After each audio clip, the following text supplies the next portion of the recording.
Ni kesengi ke MDC ke Narpok konstituensi ke Deiwi Tongper dalai cemgo wagi in charge yang ke Ratacherra infiltration police checkpoint ne benta wo kyntu yaki wo pai sylli bahagi yewan psi akibar jylla ki wawan cepok Meghalaya hadin wecak be na Assam ha ke eviction drive yang ke Sarkar Assam.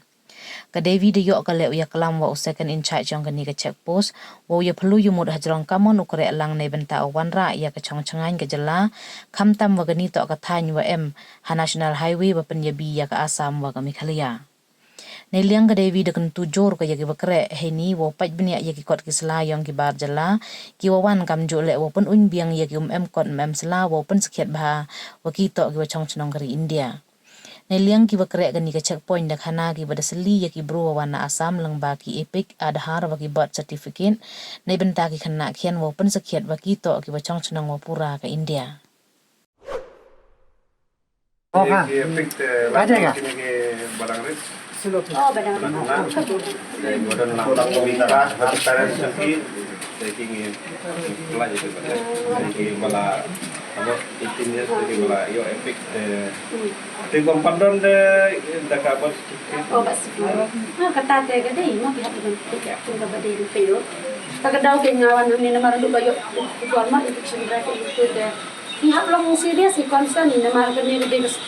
get we must make Meghalaya. Kadang itu yang streaming orang yang don full week staff orang bahkan eviction drive lain orang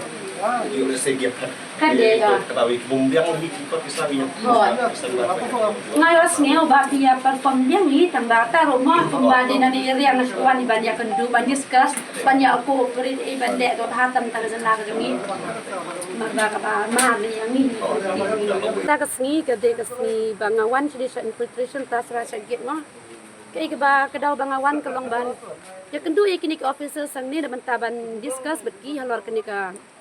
jingrung kini ki mender kaya bang ki news kalong ba don eviction drive ng pihak Assam tenrei kadang kata ke concern nak lenjonga kum kalong senang bat pemunam ikmat nang ni bat kini ki officer sang ni rut bepli ki ya lek stom hi ban check ban strict ya ka jingrung kini ki barlar ni ka entry point jong Ratacherra cekir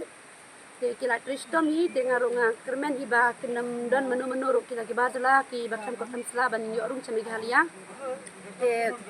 nak kata kedau mentang senyak ndu beki betrihan ni tinga kermen skam ba kumbaki tristom kumta kinam yo are kita ki we padi ki bar jylla ban yorung sini as a representative tanggatai concern jong ana marada kadon kajiyo jing yorung lai dan jong kini ki bar jylla ki ba sha be na din Assam kelong jingma ka bakrau kamtam ke jylla ni ke bamduan ke ain ke baklan ma ba kum ka ILP ni kwe ru kena kata kadau ke nyo sawan ni ba kermen skam ba ke ru kinya be yarti so I'm thankful to the officers here I hope that baki kam kinsan kinya be yarti kita bersibun